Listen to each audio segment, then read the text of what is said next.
Man, wasn't that great? Wasn't that just great, huh?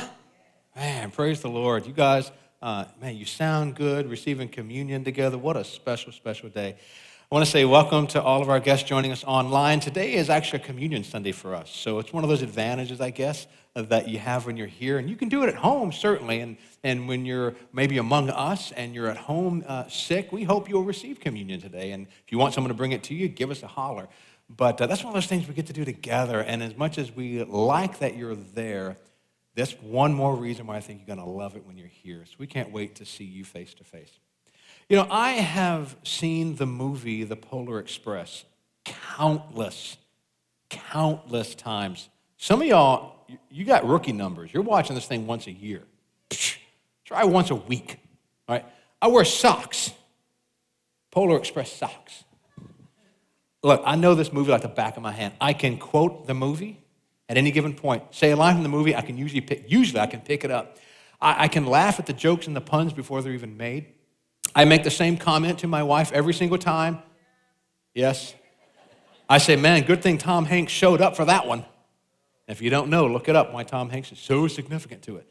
And I've watched this thing so many times. Like, oh gosh, I just love this movie so much. I think it's my favorite Christmas movie. I mean, my favorite might be Journey to Bethlehem, but this is like my favorite Jesus Christmas movies. My favorite secular Christmas movies. Does that make sense? And I know this thing so well, and shockingly, every time I've seen it, it ends the same way. The ending never changes. And I know it's coming, and I know it's going to be 5 minutes till midnight on Christmas Eve when the train rolls in and the thing's going to separate and the kids get separated and they're worried they're not going to make it to the square in time to meet Santa. And it's just panic-stricken, and the music swells up and does that dun-dun-dun, dun-dun-dun, dun-dun-dun when they're sliding down the big thing going all the way down. And I am never worried that they're going to make it by midnight. Not once. I've seen the ending so many times. I know how it's going to end. And I'm never panicked, and I'm never drawn into it that much. I can be watching Polar Express and watching a football game, and yet it ends the exact same way. The football game, I don't know. I know how Polar Express is ending. And the director of the movie has taken care of all these details that I don't have to worry about. At the time, it had this groundbreaking animation that mapped the actors' faces. Now we think nothing of that. Actually, some people don't like the movie because it's kind of eerily close to being real, but not quite, and it's kind of weird. But I don't have to know any of that. I don't have to know how the director hired the right actors to go, have this childlike mind. I don't have to know that. I just have to know the director wants me in for the ride because the director took care of everything. And that is a lot how biblical prophecy works. Biblical prophecy is like me watching the Polar Express. It is pre-written history. The author, the director of the universe, has already written the ending. And he's given us some hints on how this ending is going to unfold. And the call is the same to us when it comes to the Bible as it is from the director in the Polar Express. The Lord is telling us, don't sweat this. I've already gotten the ending written, and you're going to love it. And he just invites us to sit back and enjoy the ride because he's got it all under control. And that is probably the foundation of the entire book of Daniel that this series has been based on: faithful God, unfaithful times. We've studied a lot of Daniel's life. We've covered some moments that maybe were familiar, probably some that weren't. And the whole time we find this undercurrent of God has already written the ending, and he's just inviting us to join along. Sometimes we'll shorten all that down and we'll just say God is sovereign. He's sovereign over the past, he's sovereign over the present, he's sovereign over the future because he's already written the ending. He already has told us even to a greater or lesser degree how it's going to end. It's the stuff in the middle maybe we're unsure of, but we know what the ending is. And I have said this through a few of these messages through this series, how much this book has influenced me as I even just began to look at this probably 2 years ago, looking at the book of Daniel. And I'd read this a couple of times. I actually read it in manuscript form. I want to know fancy schmancy. That's because the author is like a mentor of mine. Okay, that's the only reason I saw it in manuscript form. But it just really shaped me because he really pointed out how much, in this book, Thriving in Babylon, he pointed out how much American culture is our Babylon. As Christians living in our culture, this is our Babylon. And we're called to the same faithfulness Daniel was. And the subtitle is brilliant: Why Hope, Humility, and Wisdom Matter in a Godless Culture. It is incredible. It's a wonderful read. And look, I know some of you, You look at something like this, you're just like, is this like a theology workbook? No, it's not. It's written by a pastor. It's written for regular people. Yes, it's got a lot of theological chops in it. I mean, he's got some chops. But he's writing it in a way that says, look, the Bible isn't meant for us to sit back and go, oh, wow, that's neat. He writes from the angle of the Bible is written to encourage us and to change us and to transform us into the image of Jesus. And so his whole approach is wonderful. Some of you have gotten this and read it, and you've given me some reports on it, and I hope it helps. That's why I don't hawk many books besides the Bible, because, there's some baggage and stuff. This is one I can just kind of without hesitation say, you need to get this one. It's an incredible read. Today is the last part of this series called Our Future, and we're just going to hit Daniel 12, which is kind of for our purposes, our summary of kind of the back half of the book. And I know some people see this and they're like, man, why don't you just cover every single chapter? There's a few reasons. Some are pragmatic, and that is it's really dense. There's a lot going on in those last several chapters. Two, it is probably some of the most contentious parts of the book of Daniel. It's the part that wonderful, God-fearing Christians disagree sharply on. And a lot of biblical prophecy, what you walk into it with is what you're going to see. And it's tough. It's tough to interpret. That's going to come back later. We're going to have to revisit that in a few minutes.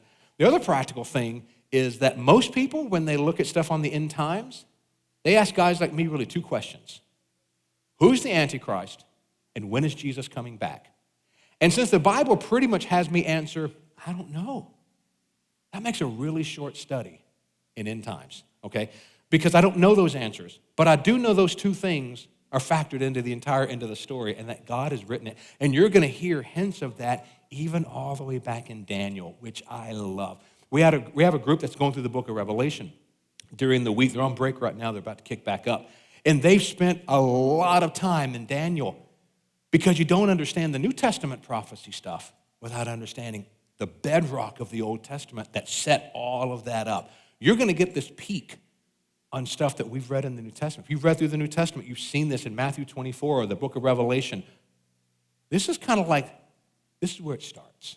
This is where we start getting these hints. So Daniel chapter 12, and I have to give you a couple other setup points because we're kind of jumping into the middle of this a little bit. And it's this.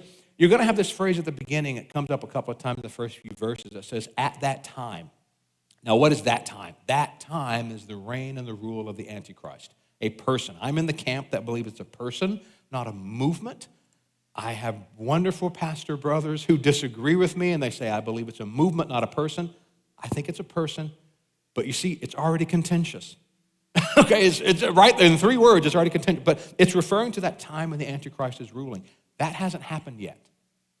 We've not seen that yet. And we're what? 2,500 years removed from Daniel. Okay, this is still future for us. The second thing is now you have a new person come on the scene and you find the name Michael. And you're like, wait, Daniel, I had. Shadrach, Meshach, Abednego, I had. I had a Nebuchadnezzar in there, and you're filling out your bingo card for Daniel. You're like, I don't have a Michael. Michael is an archangel. Okay, there's 2 archangels given in the Bible by name. There are probably more, but there's 2 by name, Gabriel and Michael. Gabriel, New Testament, goes to Mary, you're going to have a baby. Gabriel goes to Joseph, hey, that's the Son of God over there. That's Gabriel's job. Michael is often referred to as the protector of Israel. And so now you're going to see Michael coming on the scene. So if you ever wonder where we get the name Michael from, and someone's named in the Bible, and they're named after Michael, they're named after the archangel. Now, all that said, because you're going to stop in the first 5 or 6 words and go, wait, what, where are we at? And you're going to miss everything else. Hint, when you're looking at biblical prophecy, don't miss the forest for the trees.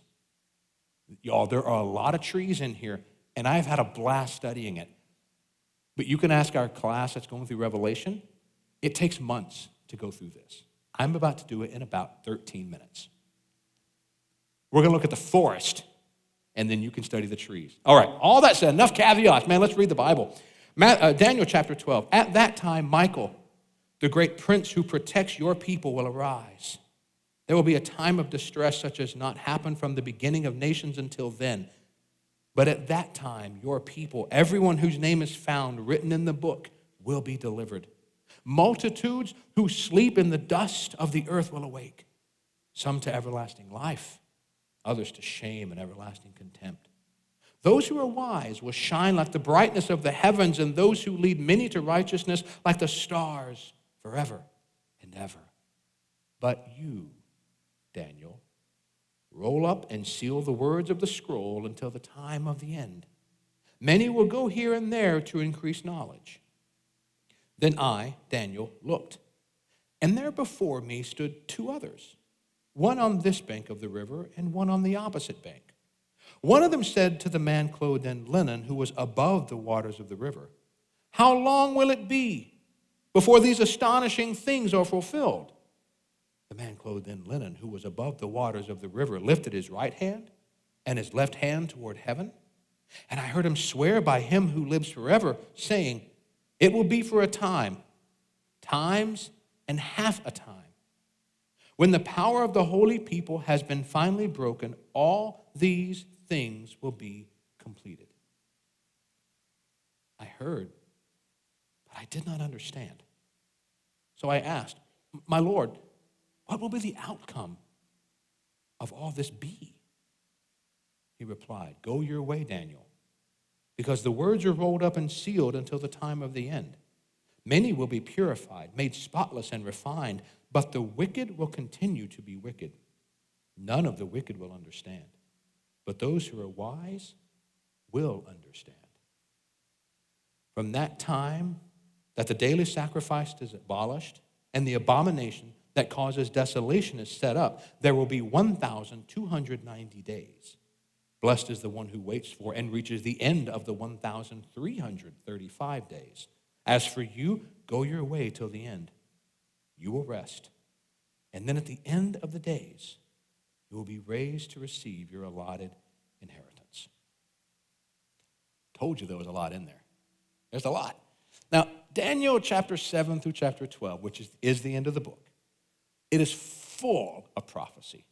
It is just chock full. Some of it we would call history, but at the time it was written, it was telling the future, which I think is so cool that the Lord has given us that privilege of living in a season where we can look back on so many of these Old Testament prophecies and we can see their exact fulfillment. And then we have that tension of waiting for the fulfillment that is still in our future. The reminder in Daniel 7 through 12 is that the Lord Almighty is sovereign in the present and in the future. He's not really sovereign if he doesn't know the future. He knows, he's written that. He's there as well. He exists. That's why he knows the ending. He's written the ending. And what we call history, Daniel was calling the future. And yet there's this tension in prophecy in the Bible of this dual fulfillment, if you'll forgive just the crudity of the term. It's the idea that we look outside and we can see on a clear day, we can see mountain peaks. And they're beautiful. And from our vantage point, the mountain peaks look side by side. But now we know if we drive closer, we know those mountain peaks are sometimes separated by dozens of miles, hundreds of miles sometimes. But from our distance, our vantage point, they look simultaneous. They look even. And that's oftentimes how the prophets in the Bible are looking forward. They look forward and they see what might be separated by decades or centuries. And they see it as almost a simultaneous event because from their vantage point, it pretty much is. All right, so we see that there are hints where some of this kind of happened when the temple was destroyed in the first century. Kind of. But not completely fulfilled, but it's kind of that way. You see, there's that tension with biblical prophecy of, was that it? Because there's this near fulfillment, and then there's the ultimate. Okay, that's the tension point. But again, God is sovereign over all of that. Second thing we can see in biblical prophecy is the people of God may feel powerless in the face of empires, but the power of those empires are far less than the Lord's. That's the comfort we receive from prophecy. The Lord is prophesying kingdoms rise and fall. If you go back to the beginning of Daniel, that first vision that Daniel interpreted, that Nebuchadnezzar had of the statue with the bronze and the clay and the iron, and it's all these kingdoms that are going to come along one after the other until the kingdom of God comes along and smashes them all. God's like, I got this. Empires rise, empires fall, but we don't have to be afraid. We don't have to fear governments. We don't have to fear people because the Lord's power is stronger than all that. And that's why he tells us these things, that we can take comfort in the fact that the author has already written the last page of the book. Hey, newsflash. We win. Because he wins. Best news ever. Okay. Now, the next thing we can see in this is that the Lord is faithful to his people through tribulation and persecution. See, that's part of it too. He doesn't just prophesy the good part, like, hey, we win. He prophesies, you're going to go through some difficult moments. In this world, Jesus said, you will have trouble. That word could also be translated tribulation. You will have difficulty. A few weeks ago, I quoted a Chinese missionary who he was an American missionary in China, who wished he had better prepared the Chinese church for persecution and tribulation. Because when their moment came, he was hoping they had the power to stand. See, that's part of it too, that the Lord is faithful even through the tough moments. Biblical prophecy teaches us that he's faithful even through those tough moments because he is still on the other side of all of that. And I said it a while ago, but our understanding of Daniel's prophecy specifically, it's highly augmented by Matthew 24, which is Jesus speaking, and then the book of Revelation that the Lord gave the Apostle John on the island of Patmos. Now, it's tough to read. I'm not saying it's easy, but it's very valuable to read. It is beneficial to read. I'm so thankful we have a group studying the book of Revelation. It's tough, and those in that class are like, man, my brain hurts. Yes, it will. It is good exercise for the brain. But buried in the middle of Daniel, right here in chapter 12, is one of the first and clearest examples of something Jesus talked about, something we take for granted. We've heard it so much in the church. We talk about it all the time. We just sang about it. But it's clearly stated in Daniel chapter 12, 2 and 3. Look at it again. He's talking about the resurrection. It says, multitudes who sleep in the dust of the earth will awake. They'll rise from the dead. And it says, some to everlasting life, that's heaven. Others to shame and everlasting contempt, and that's hell. Those who are wise will shine like the brightness of the heavens. Those who lead many to righteousness like the stars forever and ever. He's talking about evangelism. Way back in the Old Testament. Which means every time we pass by a cemetery, we are looking at a library that is waiting on the master to open up for business.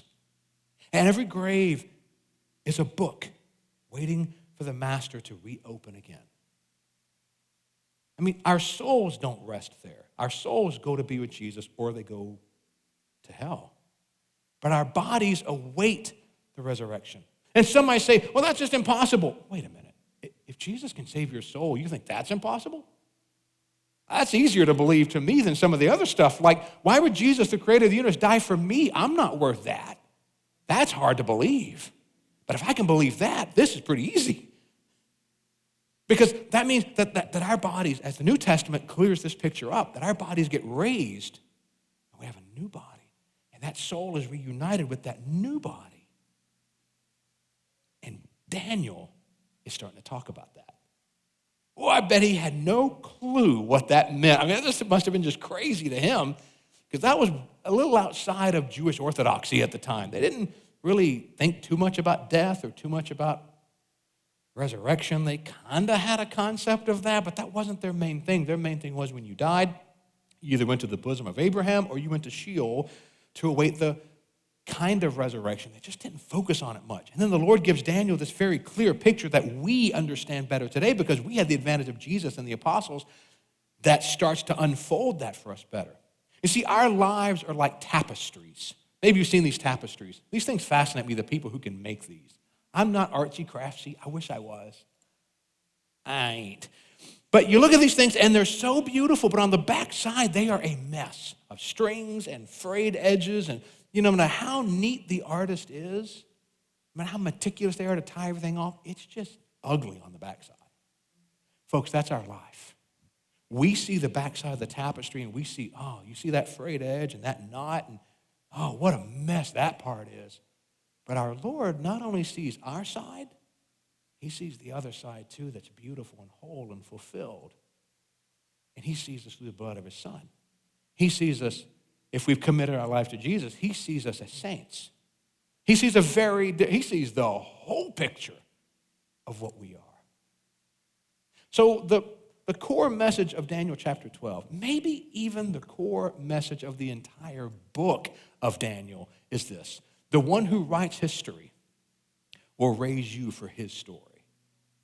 He'll raise your soul, he'll redeem you, but he's also going to raise your body someday. And it's not going to be a body that has aches and pains.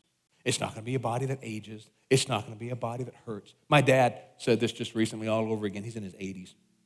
And he said, man, son, getting old is not for wimps.